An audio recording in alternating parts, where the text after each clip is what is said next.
नमस्कार, आदाब। मैं हूं बिलाल सब्ज़वारी। एबीसी हिंदी चर्चा में आपका स्वागत है।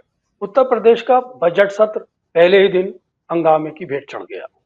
विपक्षी विधायकों ने जमकर हंगामा मचाया। उनका ये कहना था कि उत्तर प्रदेश के अंदर कुंभ में जो डेथ कैजुअलिटीज हुई, उनका लेखा जोखा पेश किया जाए। वहीं मुख्यमंत्री आदित्यनाथ योगी ने भी विपक्षी सांसदों को आड़े हाथ लेते हुए कहा कि आप गैर जिम्मेदाराना व्यवहार कर रहे हैं, विपक्ष का चरित्र दोहरा है। इस विषय पर आज हम बात करेंगे। हमारे साथ एक खास मेहमान मौजूद हैं, सुरेश कौटेचिल जी, जिनसे जानने की कोशिश करेंगे आखिर पहले ही दिन सत्र हंगामे की भेंट चढ़ गया। उत्तर प्रदेश की विधानसभा में आखिर ये क्या हो रहा ये कोई नई बात नहीं है। आप अगर हर विधानसभा देखें, तेलंगाना से लेके हर विधानसभा में पहले दिन, तमिलनाडु में देखिए, गवर्नर को तो पढ़ने की बात नहीं है, गवर्नर की जो नेशनल एंथम है वो बजाने नहीं दिया गवर्नर बात करने से पहले। तो वहाँ इतना हंगामा होता है। इससे पहले भी 3 बार गवर्नर बिना अपने भाषण पढ़े सदन के टेबल पे रख के उन्होंने चले गए। वो बस हर घर असेंबली में होता है, क्योंकि पहले दिन इनको एक मौका मिलता है हंगामा करने का, कि बहुत दिन बाद मिलते हैं, चलो भाई थोड़ा हंगामा कर लेते। इश्यू तो कहीं ना कहीं से कुछ मिल जाएगा। अभी तो इनको कुंभ मिला है, ना तो और कुछ मिल जाता है। तो और कोई बात कहते हैं गंगा साफ नहीं है या यमुना साफ नहीं है, या जो भी हो, योगी आदित्यनाथ के ऊपर हंगामा करेंगे। तो इश्यूज की कोई कमी नहीं है। बस इतनी सी बात है कि क्या हंगामा किस लिए करना है। बस ये बात, तो कुंभ निकला आपके लिए। लेकिन हम देखते हैं बिलाल साहब की जो इश्यू के ऊपर हो रहा है, अगर क्या कहें, कुंभ में अगर 100 लोग गुजर गए कह के हमने उसका एक फिगर दे दिया, तो क्या फर्क पड़ने वाला है क्या? जो हो गया सो हो गया, इंसिडेंट हो गया, उसके ऊपर अभी जांच पड़ताल जारी है। सबको पता है कि क्या हुआ था। लोग सोए हुए थे, उनके ऊपर से लोग चल के गए हैं।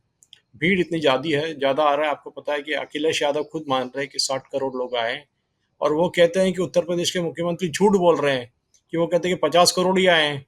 60 करोड़ आ चुके हैं अभी तक, कह रहे हैं अखिलेश यादव। यही अखिलेश यादव 3 हफ्ते पहले कह रहे थे कि सारी गाड़ियां और बसेस खाली चल रहे हैं, कोई जा ही नहीं रहा है कुंभ को।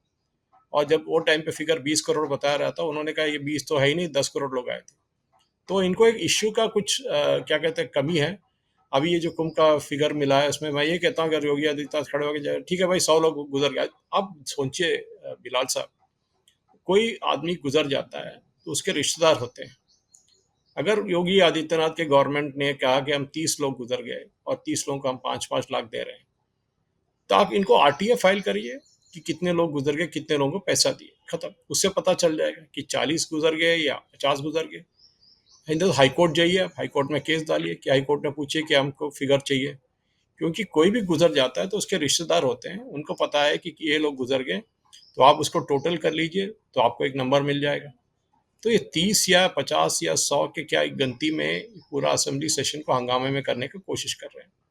इसमें एक बहुत बड़ी बात है, अयोध्या के जो विधानसभा क्षेत्र थे, मिलपुर, वहां से, मिलपुर ही है ना जी बिलाल साहब? है जी? मिल्कीपुर।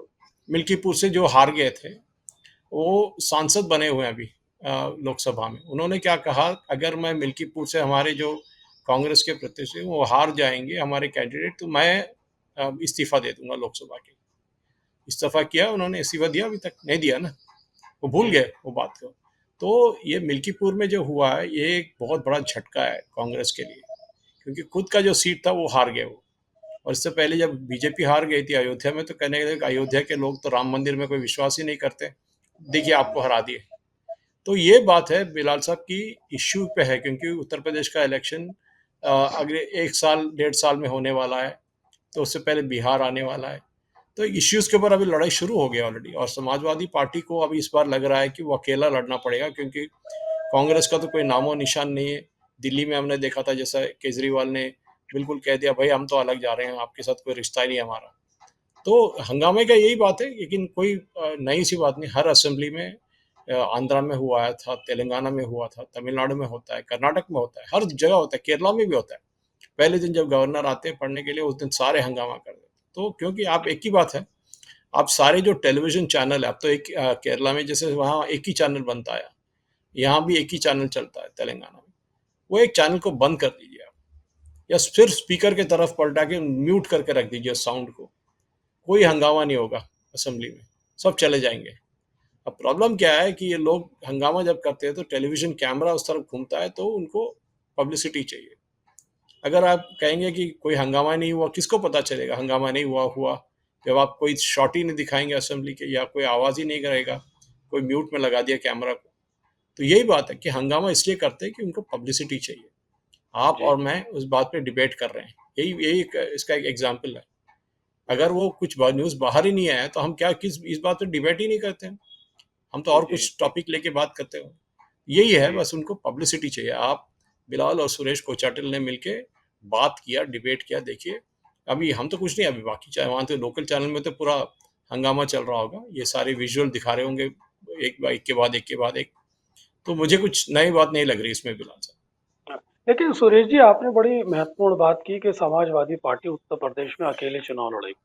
आपने देखा कि दिल्ली के अंदर कांग्रेस ने भी अकेले चुनाव लड़ा, आपके साथ गठबंधन में चुनाव नहीं लड़ा।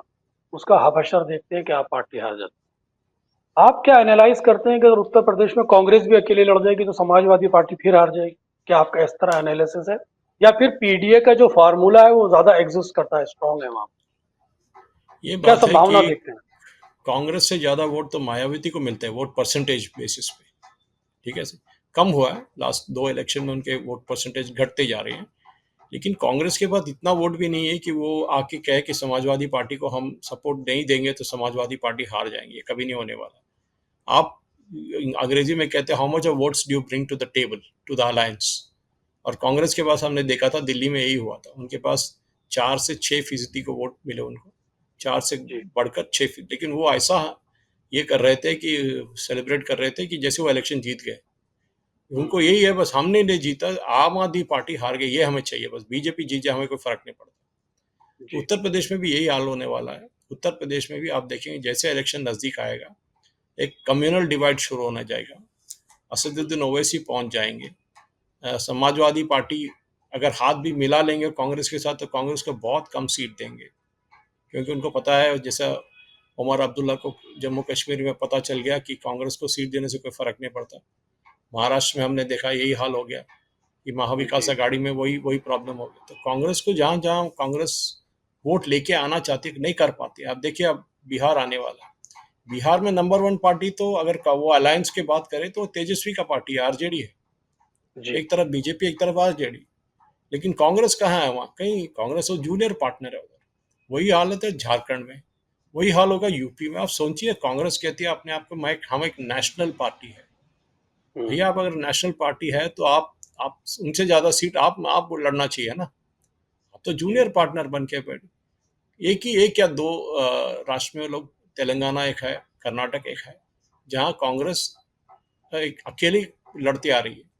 लेकिन हर जगह आप देखिए इसके सिवा कांग्रेस अपने आप को अलायंस में है। इवन केरला में भी यूडीएफ है, हाँ, मुस्लिम लीग है, केरला अपना कांग्रेस है, उस तरफ एलडीएफ है। आप महाराष्ट्र आ जाइए, वहां भी अलायंस चल रहा है। जहां जहां कांग्रेस बीजेपी के साथ सीधा लड़ रही है वहां वहां कांग्रेस हारती जा रही है। मध्य प्रदेश, राजस्थान, छत्तीसगढ़, हरियाणा, आप जहां भी ले लीजिए, जहां जहां सीधा टक्कर है बीजेपी और कांग्रेस के बीच में, कांग्रेस हार जाती है। जी जहां जहां अलायंस है कहीं कहीं बच के निकल जाते हैं, जैसे झारखंड में हुआ था, और ये बात 2024 के लोकसभा इलेक्शन में उत्तर प्रदेश से हुआ था। तो कांग्रेस का जो वैल्यू एडिशन है जो वो लेके आना है वो उनसे नहीं हो रहा है, क्योंकि उनके वोट घटते जा रहे हैं, वो एक रीजनल पार्टी बनते जा रही है। तो जी अगर आप यूपी में बात करें, आज हंगामा इतना हुआ, उसमें कांग्रेस के कोई विधायक आपको दिखाई दिए क्या? वैसे पता नहीं जी कितने विधायक है कांग्रेस के वहाँ, फिर भी वो हम्म, लोग कोई दिखाई दिया आपको? नहीं, हम तो समाजवादी पार्टी के बारे में बात कर रहे हैं। उसी हम्म, में है कि कांग्रेस का वहाँ कोई नामो निशान नहीं है ना, वो एजुटेशन में भी आगे आना नहीं हो रहा, उनसे नहीं हो रहा है। जी लेकिन लेकिन फिर ये एकला चलो की जो राजनीति का जो एक्सपेरिमेंट कांग्रेस के अंदर एक थिंकिंग बनी है, तो इसका मतलब ये तो कांग्रेस फिर नोज डाइव ले लेगी। जैसा आपने बताया कि जो कुछ भी गुंजाइश है वो एलाइज पार्टनर के माध्यम से ही है कांग्रेस। ये इनके उनको ना, अभी बिहार इलेक्शन में देखिए, उनको अगर दम है कांग्रेस को तो कहें, तेजस्वी को बोलना चाहिए कि भाई आप बोल जाओ, आप ज़्यादा सीट हमें दो, नहीं तो हम आपके साथ कोई गठबंधन नहीं करेंगे। नहीं कर पाते वो ना, उनको बिहार में उनका 1 या 2 सीट भी नहीं आएगा उनको, अगर वो अकेले लड़ेंगे तो। हमने यूपी में देखा था इससे पहले भी, जब वो अकेले लड़ रहे थे तो वो क्या सारे वोट चले गए। मायावती का यही तो हाल था, एक जमाने में अखिलेश और मायावती मिले हुए थे अलायंस में, कांग्रेस के साथ कभी अलायंस हुआ था, लेकिन जैसे-जैसे मायावती का वोट घटते जा रही है, वो वोट सारे ट्रांसफ़र होके इधर कांग्रेस को या समाजवादी पार्टी को जा रही है। जी। मायावती ऐसे पॉलिटिशियन है जिनके पार्टी ने राजस्थान में 8 सीट जीता और क्या हुआ, कांग्रेस ने उस एमएलए को सारे को खरीद लिया, एक को छोड़ के बाकी सबको। तो कांग्रेस का जहाँ-जहाँ, जैसे यूपी का एग्जाम्पल है, समाजवादी पार्टी अगले इलेक्शन की तैयारी में लगे हुए है। कांग्रेस अभी भी पता नहीं वो हम महाराष्ट्र क्यों हारे, ईवीएम के पीछे पड़े हुए हैं अभी भी। और इसके बाद हमने देखा दिल्ली में हार गए, केजरीवाल मान गए हार, लेकिन दिल्ली के जो कांग्रेस के नेता वो कहते हैं ईवीएम गलत है, ज्यादा वोटर को मिला दिया इसमें लिस्ट में। अरे जी। भैया, आपके लेकिन जो मेन पार्ट। हाँ, हाँ जी, बोलिए सर। सुरेश जी, आपने अभी एक बात कही है कि बिहार में अगर कांग्रेस में दम है तो ज्यादा सीटें मांगनी चाहिए। पिछली विधानसभा में 70 सीटें मांगी थी और 20 विधायक भी नहीं आए इनके। तो सीटें मांग के भी इनको कोई फायदा नहीं मिल रहा, तो इस फिर कैसे होगा कांग्रेस का सर्वाइवल? आप कह रहे हैं ये कि तो वो अब आज की तारीख में बिहार में वो जेडीयू का स्पेस लेना चाहती है। क्या स्ट्रेटेजी कांग्रेस की आखिर? कांग्रेस का स्ट्राइक रेशियो जहां भी वो अलायंस में है वो बहुत बुरा हाल है। आप देखिए महाराष्ट्र में क्या हुआ था, आपने देखा जम्मू कश्मीर में क्या हुआ। उमर अब्दुल्ला ने तो सीधा कह दिया कि राहुल गांधी तो कैंपेन करने के लिए भी नहीं आए थे जम्मू में। वो हाल था हम्म। कांग्रेस का। तो जहां जहां कांग्रेस सोचती है कि हम हमको अपर हैंड चाहिए, इसीलिए तो दिल्ली में अलग लड़े थे ना बिलाल जी ने। तो हम्म। अगर वो अलायंस में लड़ते तो उनको आम आदमी पार्टी 5 से 10 सीट देते मैक्सिमम। 5 से 10 भी बहुत ज्यादा है, जी। उनको पता है। उससे क्या होगा, उनके जो विधायक है, जो प्रोस्पेक्टिव विधायक है, वो पार्टी छोड़ देंगे, क्योंकि भैया हम जड़ तो हैं, हम केजरीवाल को तो हम जी। वोट नहीं देंगे, हम तो हम्म। आपके कैंडिडेट को हराएंगे भी। तो इसलिए वो सारे हम्म। सीट में उनको अलायंस में इलेक्शन लड़ना पड़ा। अभी ये जी। यही अलायंस अगर आप यूपी में बात करें तो आप सोचिए, यूपी में जितना भी सीट है उसका 1/4 भी नहीं देंगे, नहीं देंगे वो समाजवादी पार्टी। जी। उनको पता है कि उनका स्ट्राइक रेट गिर जाएगा। कांग्रेस हम्म। जितना बड़े बड़े बात करती है कि हम वो कर सकते हैं, ये कर सकते हैं, उनके पास वोट कैचिंग मशीन नहीं है। और हमने ये हम्म। दिल्ली में देखा था, जहां हम्म। आरएसएस ने ग्राउंड लेवल पे काम किया, सभाएं की और बीजेपी कैंडिडेट्स को जिताया। शायद जितना हरियाणा में बीजेपी परेशान हो गए थे कि हम कैसे जीत गए, शायद दिल्ली में भी उनको यही लग रहा है। सोच रहे थे कांटे की टक्कर है, लेकिन हमको पहला बिल्कुल इजी मेजोरिटी मिल गया बीजेपी को।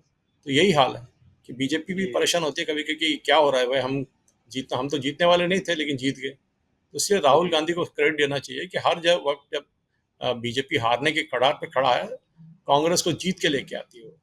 और जैसे जीत के जी। हारने वाले जीत के आते हैं तो बाजीगर कहते हैं, तो वही हाल है बीजेपी। जी। जी। जी। सूरज जी, आपने बहुत अच्छी बात करी। आपका एक साफ कहना है कि उत्तर प्रदेश के अंदर समाजवादी पार्टी एक मुख्य भूमिका में है। वहीं कांग्रेस को जब सीटें ज्यादा मिलती हैं तो तब उसका स्ट्राइक रेट कम रहता है और अकेले लड़ने में कांग्रेस का दम नहीं है। ये बड़ी कड़वी बात है, कांग्रेस को समझनी चाहिए। वहीं विधानसभा के अंदर जिस तरह से समाजवादी पार्टी ने एक मुखर होकर हंगामा मचाया है, ये पहले सत्र की आम तौर पर बानगी हमेशा से ही है। सूरज जी, आपने हमसे बात की, आपका बहुत बहुत शुक्रिया। मैं एबीसी दर्शकों से धन्यवाद करना चाहूंगा, उन्होंने हमारी बातें सुनी। मेरा उनसे निवेदन है कि एबीसी चैनल को सब्सक्राइब करते रहें, सभी प्लेटफॉर्म पर शेयर करते रहें। धन्यवाद। एबीसी हिंदी न्यूज आज ही जुड़िए हर खबर के साथ।